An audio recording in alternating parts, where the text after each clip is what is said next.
ఈ వెహికల్ అమ్మకానికి ఉంది. ఈ వెహికల్ వచ్చేసి Maruti Eeco 5 seater with AC. ఇది ట్యాక్సీ ప్లేటు, లైఫ్ ట్యాక్స్. ఇది ఇన్సూరెన్స్ ఒకటి లేదు. ఇది మ్యానుఫ్యాక్చర్ వచ్చేసి November 2019, registration February 2020. White colour vehicle. ఇది హన్మకొండలో ఉంది. మీకు పూర్తి డీటెయిల్స్ కావాలంటే నేను డిస్క్రిప్షన్ నెంబర్ ఇస్తాను, ఫోన్ చేయండి. ఇది సింగిల్ హ్యాండ్ బండి.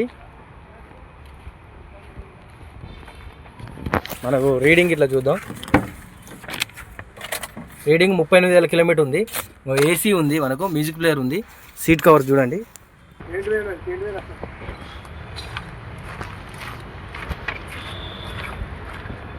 ప్రైస్ వచ్చేసి 3,95,000 చెప్తున్నారు. Slightly negotiable. ఇంట్రెస్ట్ ఉంటే డిస్క్రిప్షన్ నెంబర్ ఇస్తాను, కాల్ చేయండి. ఫుల్ వీడియో పెట్టాను, చూడండి అలా.